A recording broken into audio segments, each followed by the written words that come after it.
Friends, news channel देखे आप सभी दर्शकों का बहुत बहुत स्वागत है। मैं हूं रमनदीप कौर। इस वक्त की बड़ी खबर आ रही है प्रयागराज से। क्या है पूरा मामला, देखने के लिए बने रहिए हमारे साथ। संगम नगरी प्रयागराज, जहां पूर्व बाहुबली सांसद अतीक अहमद की पत्नी शाइस्ता परवीन ने एक बार फिर प्रेस वार्ता करते हुए बड़ा ऐलान किया है। साथ ही शाइस्ता परवीन ने कहा है कि वे मेयर का चुनाव लड़ेंगी, ऐसा पूर्व बाहुबली सांसद अतीक अहमद चाहते हैं। साथ ही उन्होंने चुनाव लड़ने के साथ ही कई गंभीर आरोप पुलिस प्रशासन पर भी लगाए हैं। साथ ही उनका कहना है कि जिस तरह से पुलिस प्रशासन उनके बच्चों को फंसा रहा है, ये सोची समझी साजिश है और पुलिस पर प्लाटिंग करने का भी आरोप लगाया है।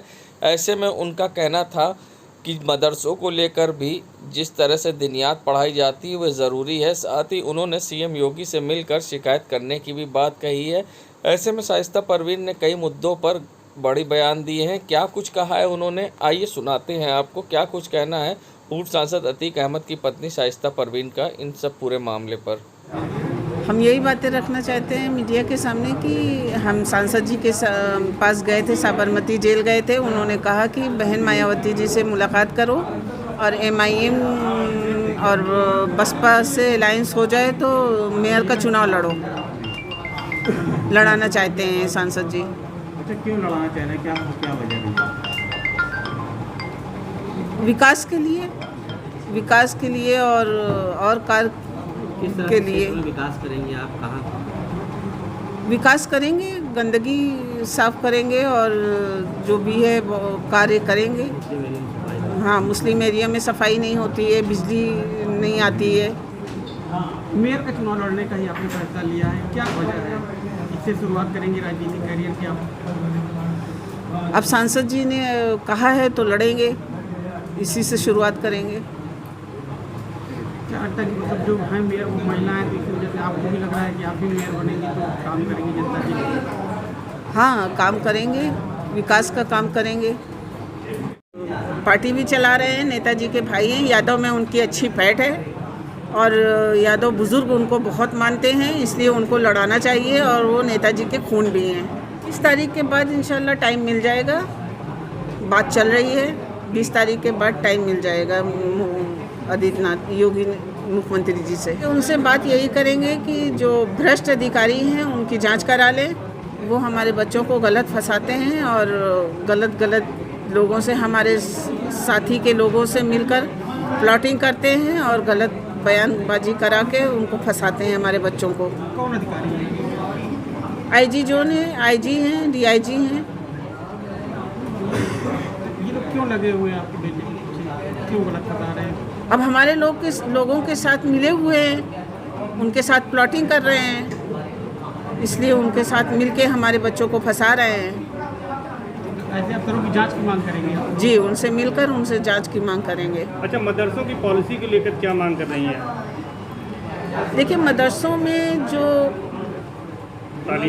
तालीम दी जाती है, मदरसों में जो चंदे से मदरसे चलते हैं, उनमें दीनियात पढ़ाई जाती है, उसमें दीनियात पढ़ाई जाती है, तो वो चलते रहना चाहिए।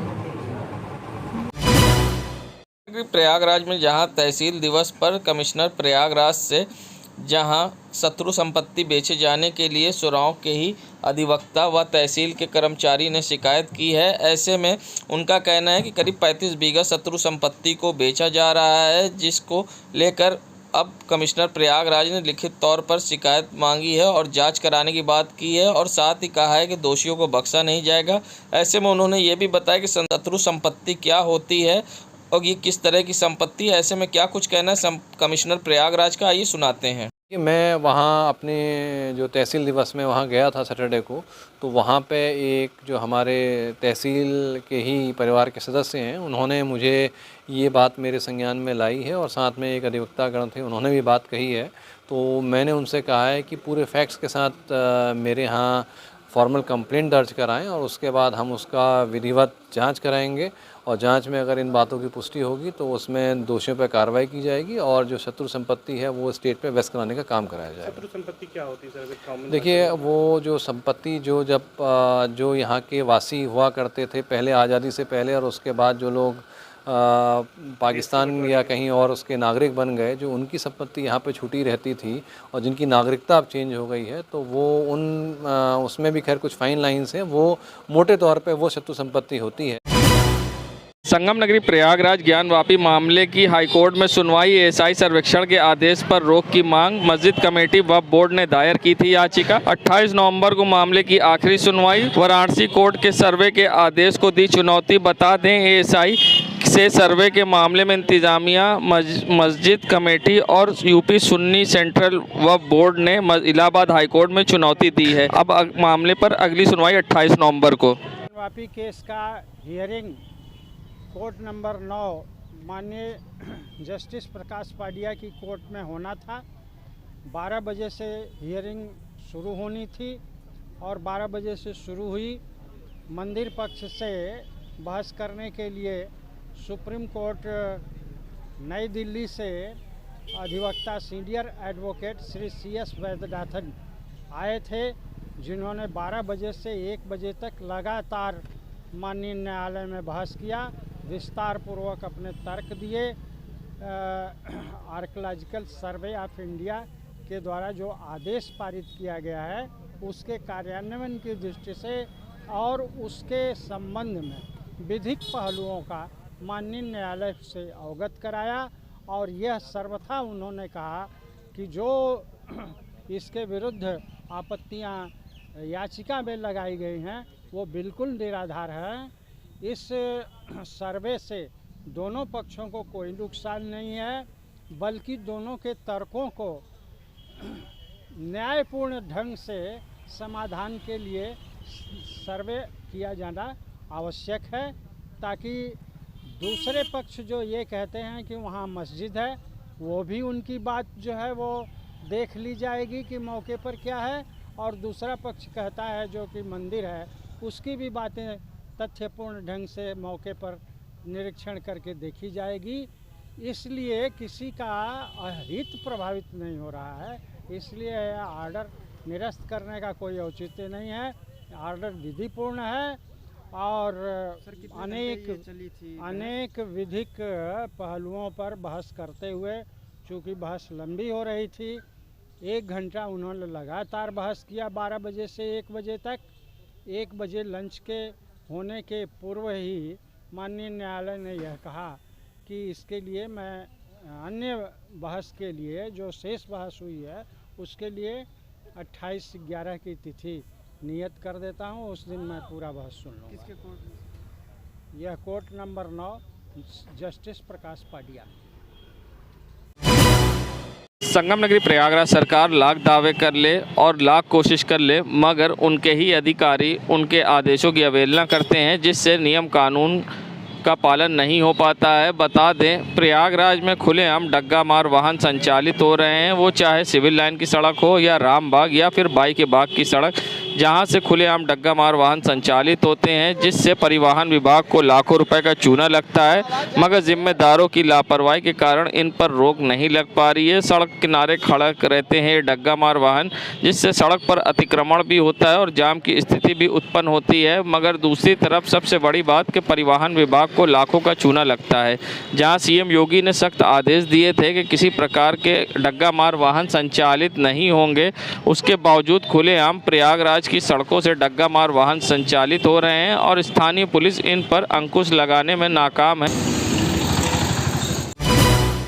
संगम नगरी प्रयागराज, जहां यातायात माह नवंबर को दृष्टिगत थाना करैली पुलिस द्वारा बैनर इंटर कॉलेज करेला बाग व गॉस मेमोरियल इंटर कॉलेज के छात्र छात्राओं को यातायात नियम के बारे में आज जागरूक किया गया।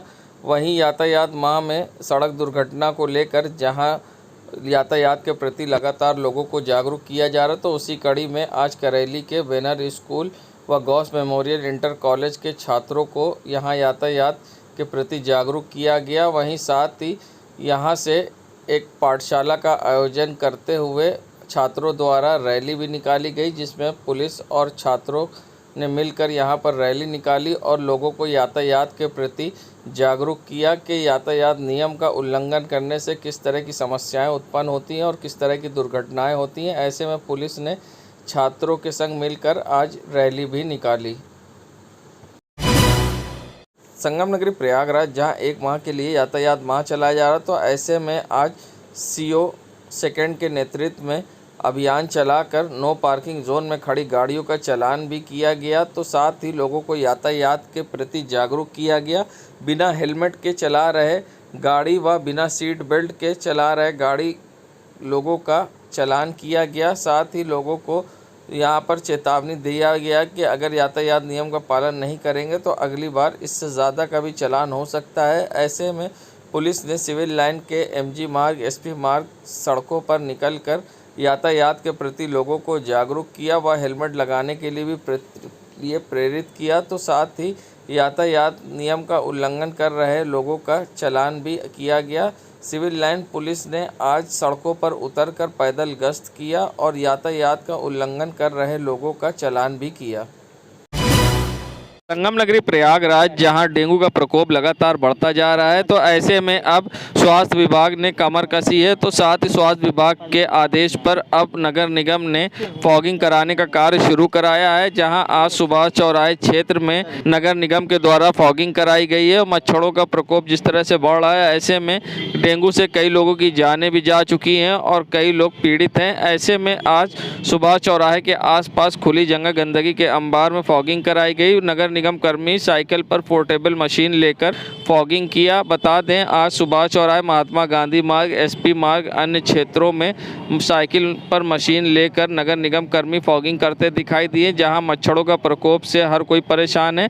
ऐसे में अब नगर निगम ने हाईकोर्ट के सख्त आदेश के बाद अब कार्रवाई शुरू की है और फॉगिंग का कार्य करना शुरू किया है और आज सुभाष चौराहे पे फॉगिंग कराई गई।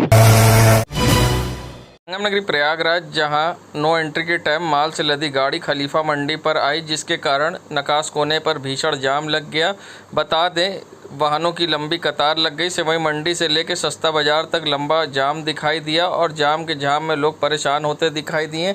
नज़ारा है नकास कोने खलीफा मंडी के पास का, जहां माल से लदी दो गाड़ी बीच सड़क पर गलत तरीके से मोड़ने के कारण लंबा जाम लगा दिया। और नज़ारा है शाहगंज थाने के बाहर, आप जहां देख सकते हैं वाहनों की लंबी कतार है, मगर जाम के जाम से निजात दिलाने के लिए कोई भी पुलिसकर्मी नहीं दिखाई दिया और यहां पर वाहनों की लंबी कतार लग गई, जिससे काफ़ी देर तक लोग जूझते रहे। मगर जिम्मेदारों की लापरवाही कहें या अनदेखी, जिसके कारण यहां पर माल वाहन आकर गलत तरीके से दोनों तरफ से खड़े हो गए, जिसके कारण यहां पर भीषण जाम लग गया, जिससे आने जाने वाले लोगों को काफ़ी परेशानी का सामना करना पड़ा। जिम्मेदारों की लापरवाही के कारण लगा भीषण जाम। देश दुनिया की खबरों के लिए world media times news channel को सब्सक्राइब करें।